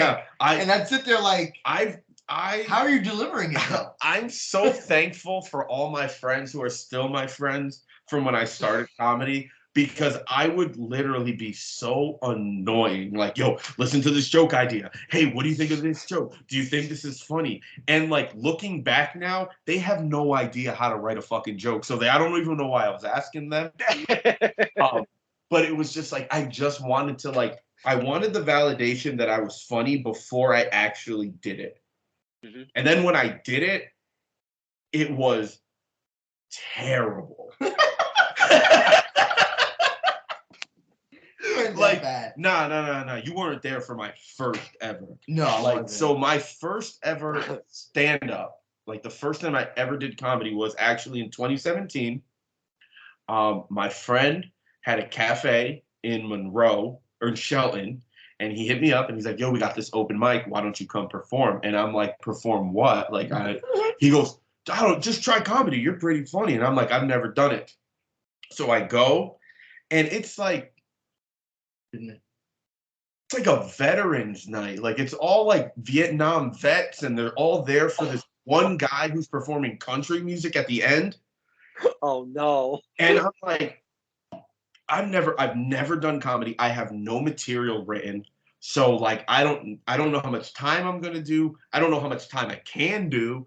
I don't have any jokes to say. So the guy comes up to me. He's like, I'm going to give you 10 minutes, kid. And I'm like, oh, fuck. Because like, I don't know what to do. So then he tells me he's going to put me up at the end. So, you know, people like are there and they don't care. So I'm like, all right, cool. Then he comes out and he's like, hey, kid, the music's kind of been bad and we're kind of losing them. Can I put you on to bring the crowd back? I'm like, dude, I have never done this before. So I don't know what I'm going to be able to do for you. But I was like, I guess. So then he goes and he tells everybody that I'm like this up and coming hot comedian. I performed all over these New York City clubs, all over the country. And I'm, what the fuck? And then they get me, and I'm up there. I have a video of it. I don't think anyone's ever seen it. It's just like, you need to see like, I just literally, I keep it up and I watch it. Like, after I have a set that I feel wasn't good, I watch it and I'm like, okay. Like, but yeah, it was just like me for 10 minutes. And I'm just like, what the fuck? Why would anyone let me do that? But and to put it in perspective, though, 10 minutes on a stand-up, when you're on stage as a stand-up comic, is like an hour. Yeah, so when I got heavy into stand-up and like I started doing like regular open mics and stuff, they would only give you like 3 minutes. Right. And 3 minutes when I first started felt like an hour. I remember going up there with a little note card with like my jokes written on it, and it'd be a minute and a half in, and I'm all through my jokes. Yeah. And I'm like, what am I gonna do for this next? Like, oh, were these the Fairfield shows? No, this was when I first started doing stand up was when the Stress Factory first opened. I remember the Stress So Factory when the shows. Stress Factory first opened up, I want to say they did a weekend of shows, and then the next week they started their open mics. And I went to the first ever Stress Factory open mic. Oh, yeah. And then I was like, that was okay. This is cool. Like I like this. And people like I remember the first time I got someone to laugh in the crowd, and I went, oh. I was like, oh, I like that. And it's honest, it's just an addiction at this point. Like I just want people to laugh, and like it's so cool to get it. I just realized I've seen you perform in 3 different states. Yeah. That's fucking cool. Yeah. That just now clicked in my head. Yeah. Because you've done New York. Yep. You won a competition in Massachusetts. Yep. Best comedian out there? It was like a Worcester. It was like the best comic in Worcester. Best comic in Worcester. But yeah, it's pretty cool. It was cool. That's cool shit. Obviously Connecticut. I've been in Connecticut. Where's our group from? I've been in Jersey. Didn't you just go to Virginia or something? I was in DC. That was sick. There you go. I performed in DC with Sam Ramsdale. She's a really funny TikToker. Really, really funny. And dude, I drove back. It was, oh my God. I drove back. It was like 2 a.m, and a few months ago. I can't confirm it, but I know I was driving, and I remember falling asleep and waking up outside of Delaware. So I definitely slept through the whole Delaware drive. It's a scary story to tell. Yo, it's terrifying, but hey, we made it, and we're okay. It's like one of those truckers. It's like kind of like what you said earlier about Justin. Knowing you so long, not to blow smoke up your ass, because I don't think I need. Oh yeah, what's it been like knowing me on my rise? He's a dick. He doesn't fucking. He can't answer a text message for the fucking life of him. I am so bad. I'm so bad at texting and social media.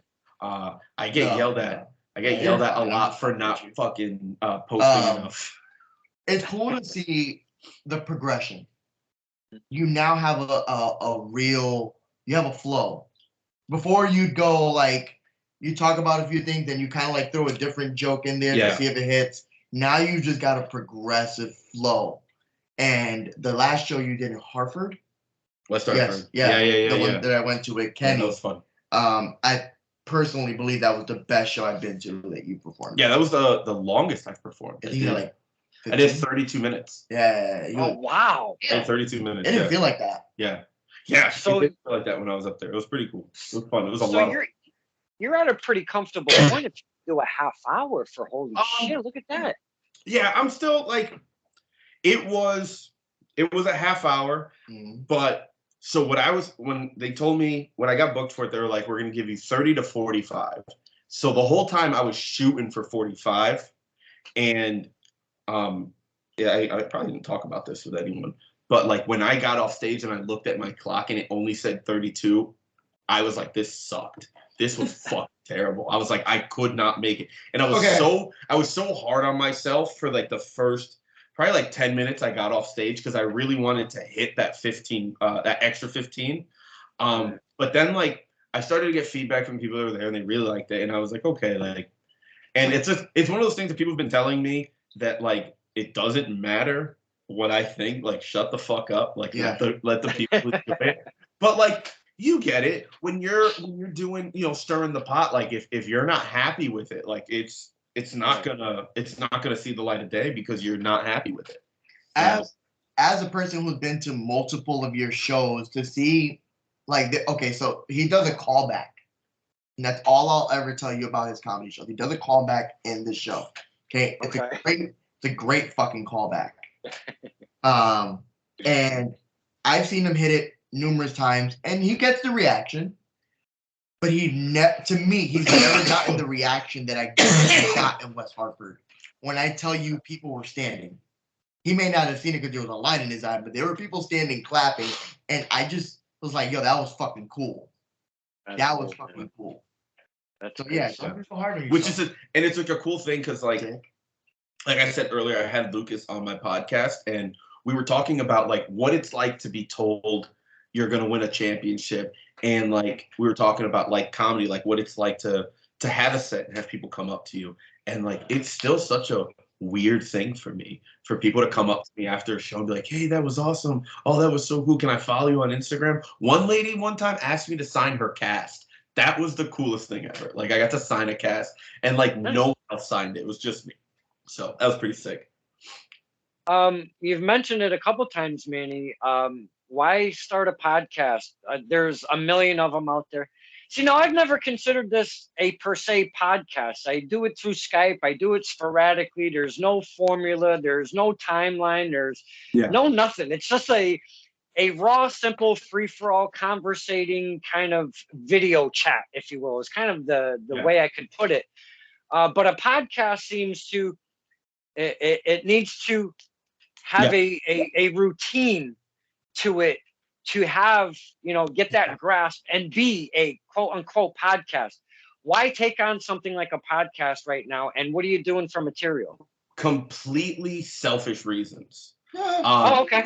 I started to help me get better conversationally, so that when I'm on stage, if I ever have a lull where I can't remember a joke, I can just go into something with a crowd member. Like I can just be better off the top of my head.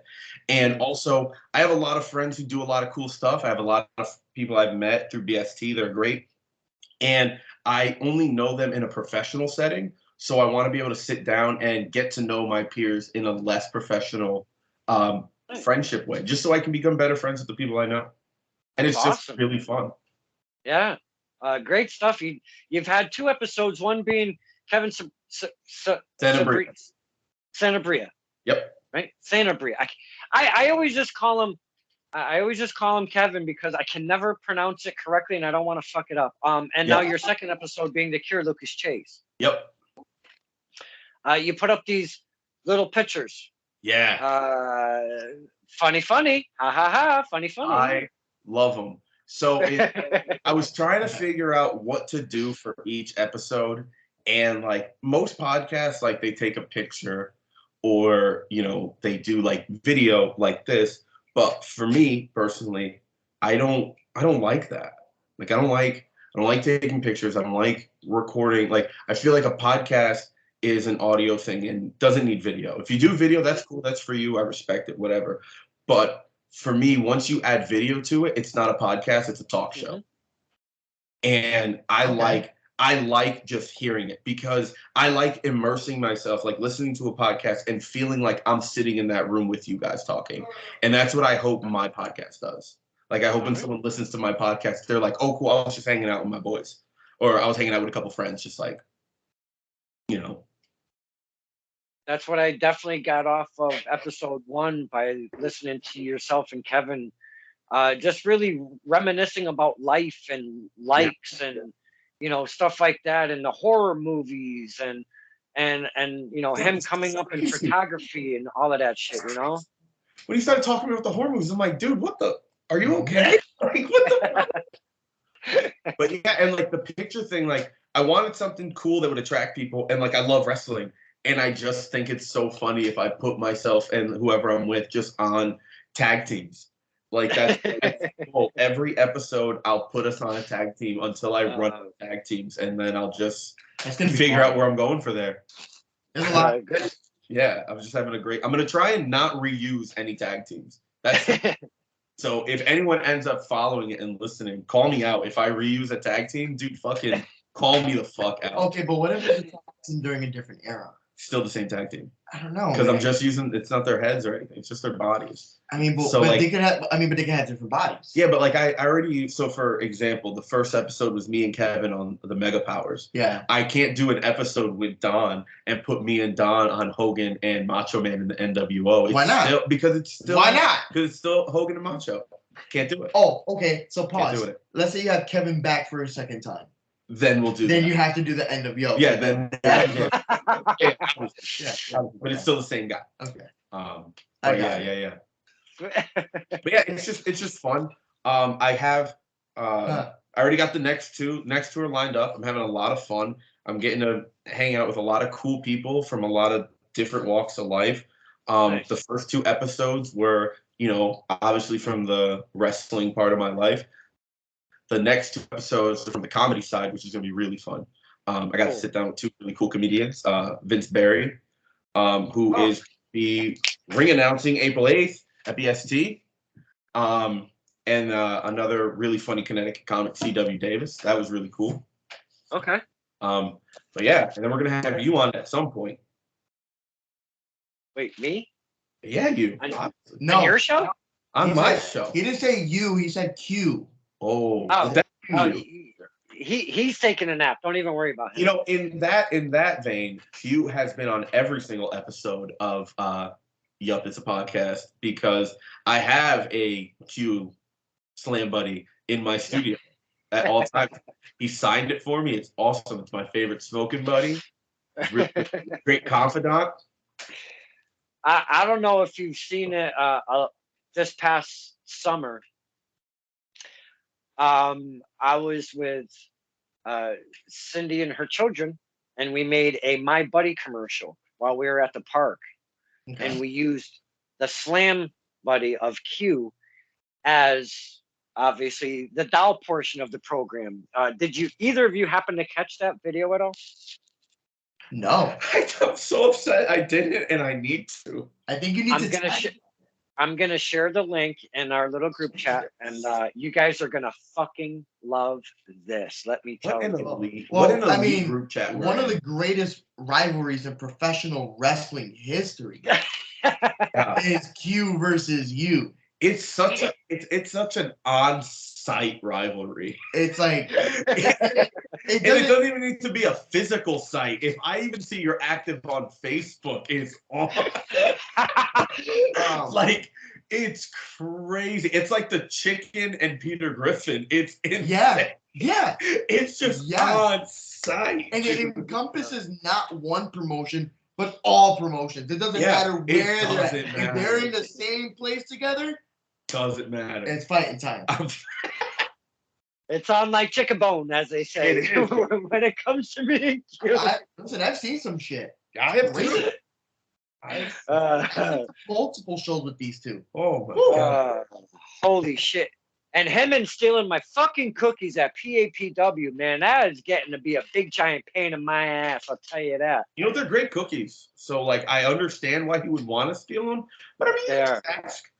Just ask. Well, he knows I'm not going to give them to him. That's why he's stealing. Then I mean, how's he going to get a cookie, Tom? I feel like this. Buy your own. You got to learn to share.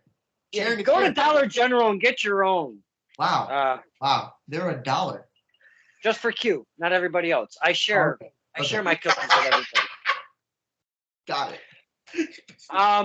We could, go on and on and on for a few hours, maybe even like yourself and Mr. Dos Santos, the Prof. I love the Prof.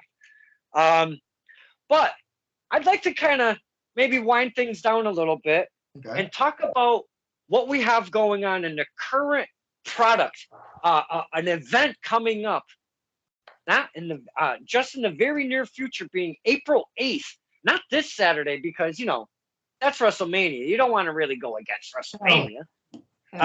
It's night one. We want to talk about Elevate under the umbrella of BST.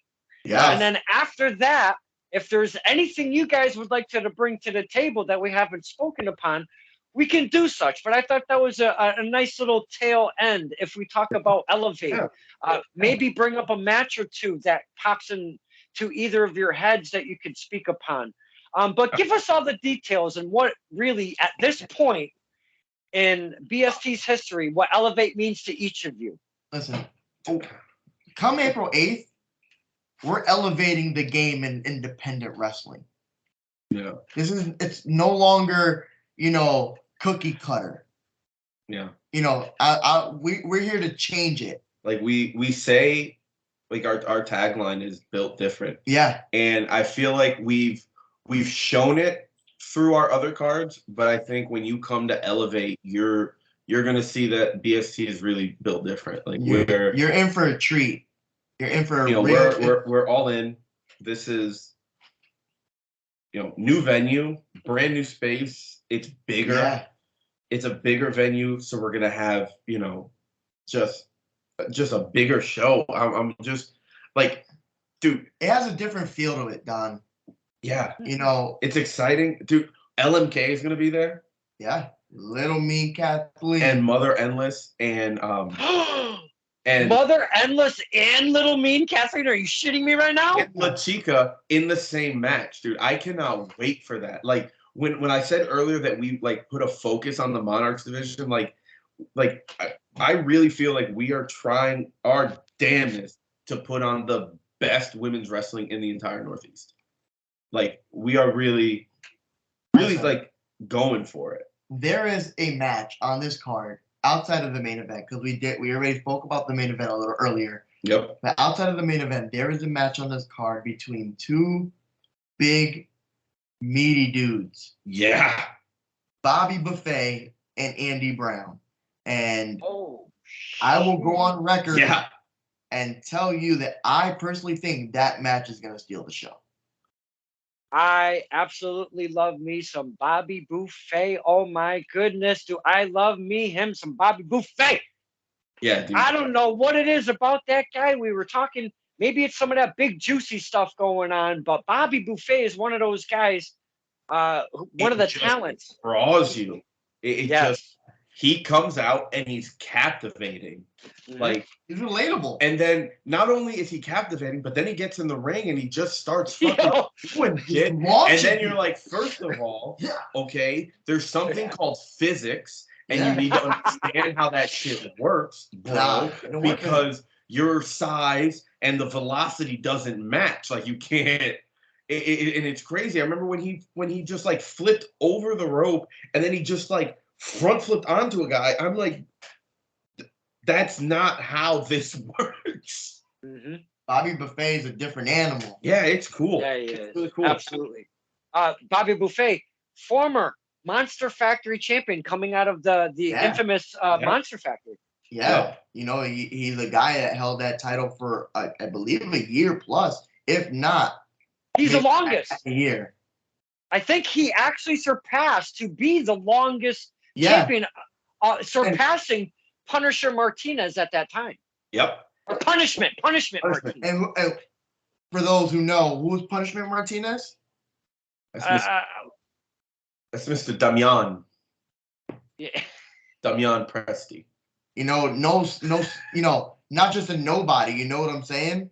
Yeah. I don't want to get taxed by Vinnie Mac. That's all. Yeah. It's down the street. We're good. I work 10 minutes away from the new building, which is pretty cool. Nice. Which is pretty cool. I got to see them put the new sign up, and I was like, "Oh, that's nifty. It's pretty nifty there." We got the main event, Lucas and Matthias. Yep. You got the 4-way scramble between Miracle Jen, Haven, Mark for Peace, and Uptown Boys. You know which one I'm really excited for? Who? I'm excited for Dan the Man and Montequilla. Yeah. Hell yeah. Yeah, because honestly, like I've been saying that I don't really follow the independents. Ichiban versus Montequilla was the first time I ever saw Montequilla. Okay. So that was really cool to see. And a pleasure. And then now it's like him versus Dan is going to be crazy. It's going to be awesome. I'm really excited for that one. You got the debut of Travis Jacobs, another man out of that Monster Factory. Oh, out of the factory, yes. Against the current T2T champion, Elijah Six. Logo. Wait. Stop. Pause. That's French for pause. You're telling me right now you've signed up a match with Travis Jacob debuting at BST going against the GO already. Elijah Six was just come back from hiatus and gained gold from in his first match back at 2TW. That is the matchup that you're bringing us, the fans, at BST. Yeah. We are here to elevate the game. Yeah. I'm down for that. I'm down for that one. And I know we were talking some of the talent earlier, and I didn't mean to pop so much louder than the other talent, but I've seen Travis Jacobs work. I've seen him live a few times. And if anybody knows me, the GOAT already is me. I've seen his first matchup. I've done his first promo when he was trying to come out as under a different name. We don't speak of that. But that's a matchup I'm looking forward to. If you're excited, we're excited. You know what I'm saying? Yes. You know, like who JC Storm makes her debut. Oh, nice. You know, we got a lot of debuts coming into this show. Yeah. Excellent. We got Mr. James. Evander James and Brad Baylor. Brad Baylor. I'm a good noodle because Evander James says so. I've even got a gold star to prove it. Don Kincaid is the goodest noodle. I am. I've been told so multiple times by Mr. Evander James. I love me some Evander James. What character, story, his wrestling. Holy son of a bitch! And not only that, very unique in what he's been doing with what he's got going on right now. And he's another guy in the same vein as Juicy and Bobby that just captivates you. He comes out and he brings the gold stars and he talks about being a good noodle. And you're just like, yeah, I want to be that. I want to be a good noodle. I want a watermelon scented sticker. I want it right now. You said somebody after Evander James, and I kind of popped and surpassed all of what you said. Who was after Evander James? I apologize. Brad Baylor makes his beautiful Brad Baylor. Do we really have to bring this guy in? Honestly, it's more so the scouts that are coming to see him. Okay. That's what because like this he's got like 5 or 6 scouts coming to watch him. Yeah. So we're like, okay, yeah, definitely. All right. Well, I don't mean to, kind of pee on beautiful Brad Baylor there, but I'll give the kid his due. He looks like he's chiseled. He's not a good noodle. Don't go to those extremes. Not April 8th. He's not a good noodle. I know he's not a good. I personally know he is not a good noodle. Let me tell you. He's a beautiful noodle, right? He is. Yeah, he is a beautiful noodle. He's come up really quick, and the kid is just chiseled out of one. Like they say, chiseled out of stone and all of that stuff. He's one of those. He's got that look. He's got the it thing. Gifted. Yeah, he's naturally gifted, and it doesn't hurt that he looks like every villain in a Disney Channel original movie. Like it helps him because he's this, like, everyone sees him and they're like, yo, screw this good looking dude. Like, whatever. But it's like you're also like, it's kind of like. Was he in Brink? He's kind of like the cool. Yeah, I think he was later in Brink. And like, stop. Wasn't he the guy in Johnny Tsunami? No, he was the guy in Johnny Tsunami. But like, that's what he brings. He is a Disney Channel original movie villain. Like, he's the guy you love to hate because you're not him. Yeah. Because that's not the beautiful Harry Davila. I'm not the beautiful Manny Sierra. And unfortunately, you're the good noodle, not beautiful Don Kincaid. And that's just what we're. Don's beautiful. Not. I would just saying. I would love to have his hair though. He does have a beautiful head of hair. I would just love to have hair. So yeah, because I got some vacant landscape up here. It's look, let's see. I can't. Is there anything we haven't touched upon in this fine? Holy shit! We haven't touched upon the amount of fucking gel in his hair. And honestly, half the budget of BST shows goes to his fucking gel from the show, so it can stay in place while he's jumping around at commentary. True. We have been chatting for an hour 48 minutes, boys and girls. I did not. Holy shit! That people who love each other and this beautiful industry. Call wrestling. You know what we didn't touch on? No, we didn't touch on Don Kincaid and how thankful we are to have you a part of the wrestling community in a whole, because you do things like this. Like, You bring people on to unselfishly to just promote and, you know, let themselves be known to the masses. You've done it with a bunch of talent. You've done it with a bunch of guys like us. And you know, from the bottom, like, thank you. It's really nice. You don't have to do it. And you do. You come to every show. You show love to everybody. You share posts. You're constantly showing love to promoting. You're just like, if there were more fans like you, wrestling would be a better place. To touch on what he said, and how selfless you are with all that you do. Shit, I lost my thought, but there was, you had done something recently, and I was just like, oh my god, Don's a fucking man. Give me a second. I'm gonna get back to that, Manny. Please. I think it was exist. I think that's what it was. You existed, and you posted something like, "Harry, want to be on Stir the Pot?" And he's like, "Don Kincaid's the greatest." That's what. Got it.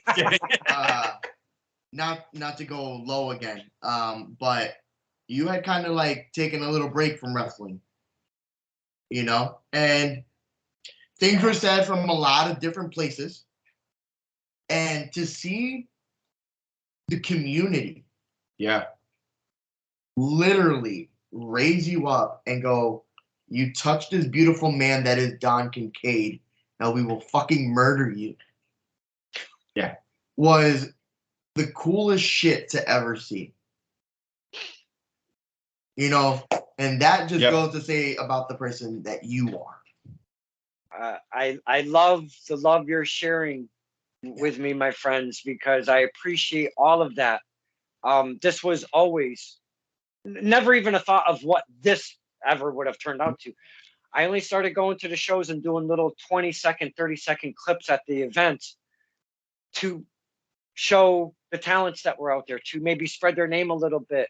And in the interim, I've made a bunch of friends, a bunch of relationships, a bunch of brothers and sisters at the same token, that I would never want to ever change for anything. Like forever. I am so glad I went to that first indie show, and here we are, full circle, 2023, and with the relationships and friendships I've made over the course, it's just absolutely amazing.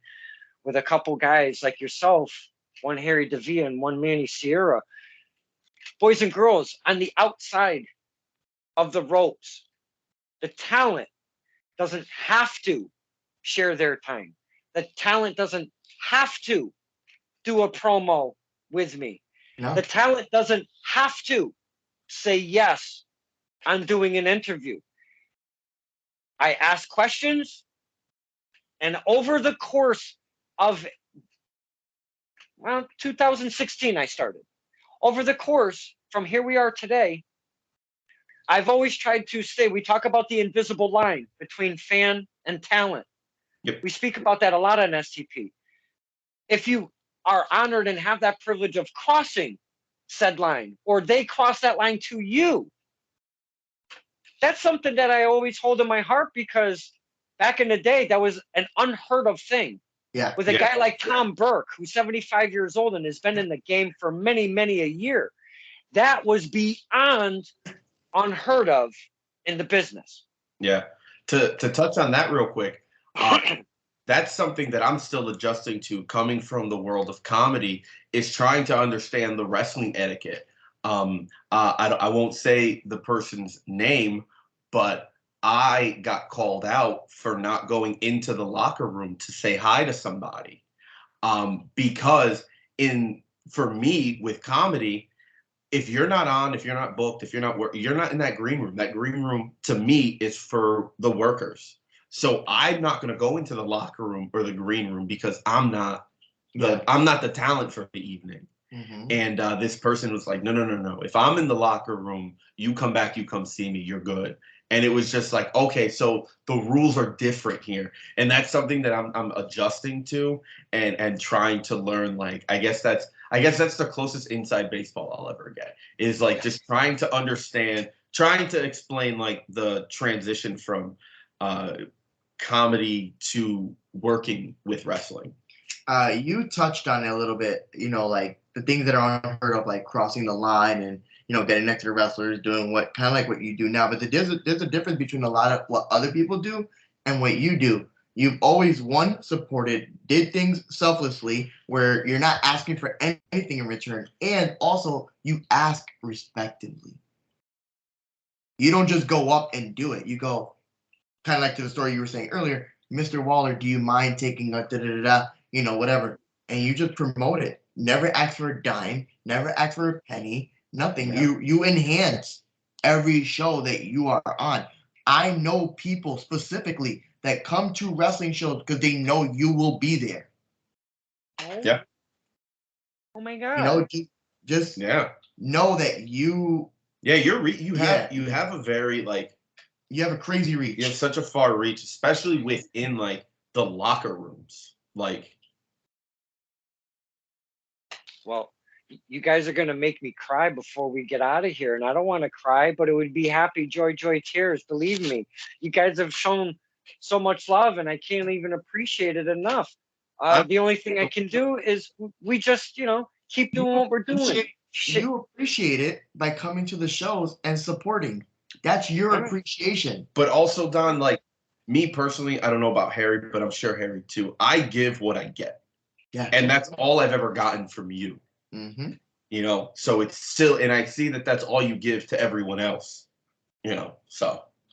Well, I appreciate your beautiful words. You both are so very kind, and sharing that, because these aren't the conversations that we have at the merch tables.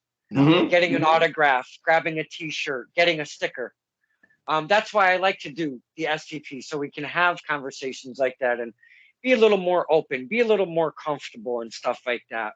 Yeah. I've been trying to think of what the hell to call this episode this whole time, and I think I'm just going to call it FTK, and leave it at that. FTK. Is that okay with you guys? That would work? Effing day.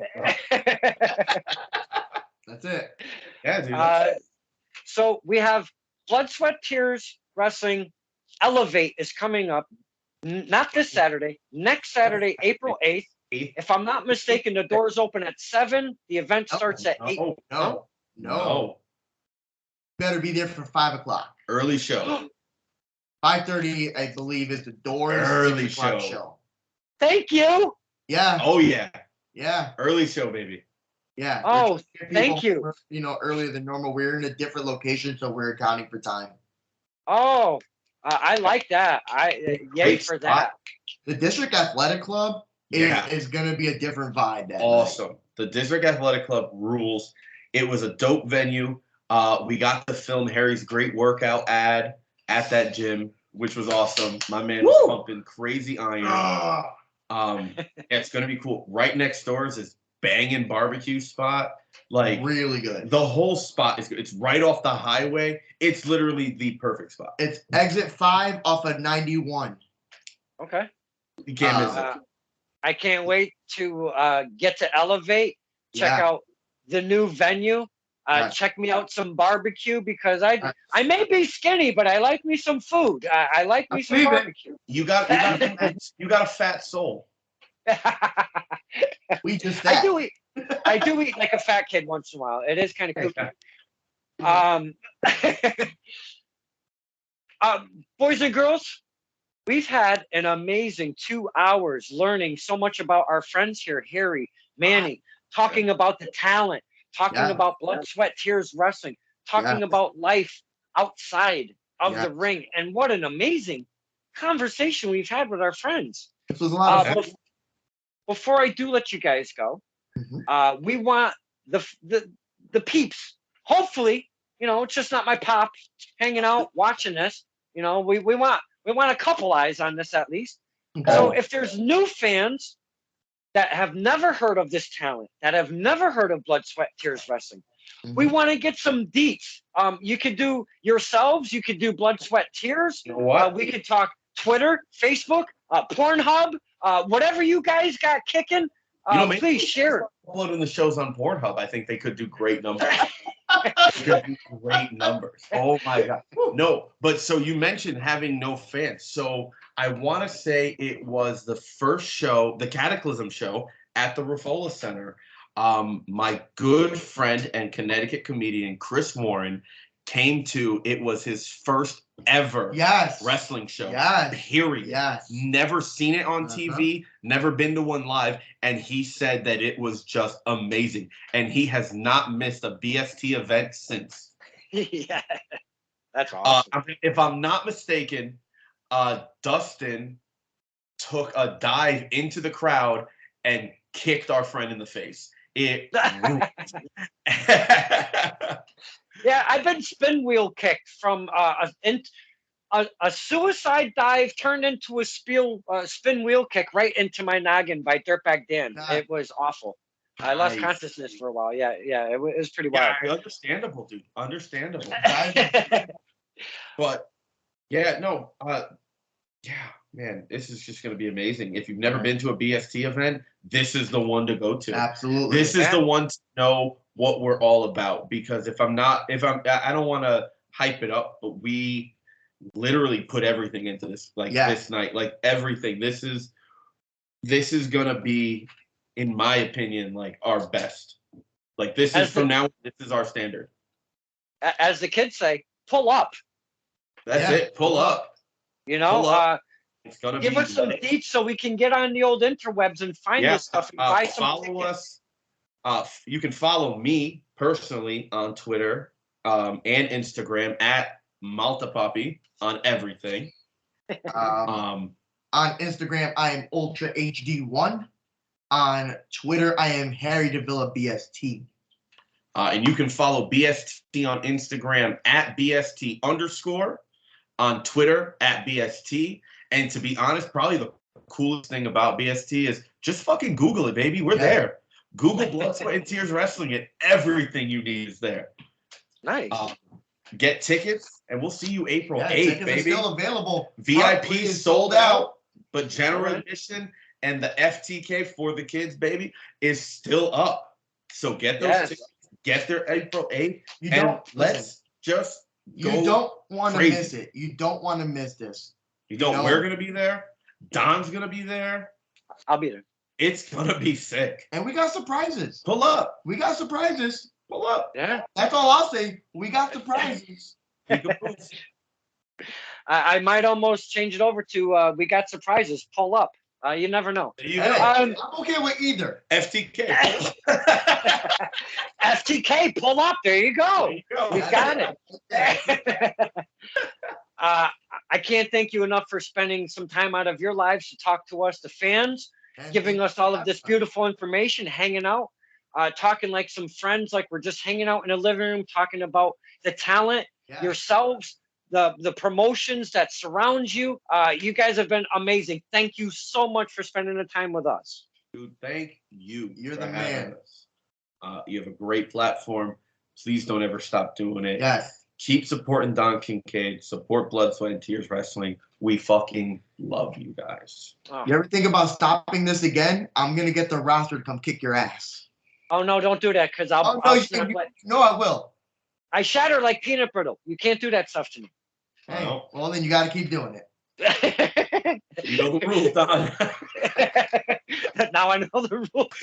This is Turn the Pot with Don Kincaid and my very special guests. God, it cramps up every time I do that. The voices of BST. We have one, Harry Davila. We have one, Manny Sierra.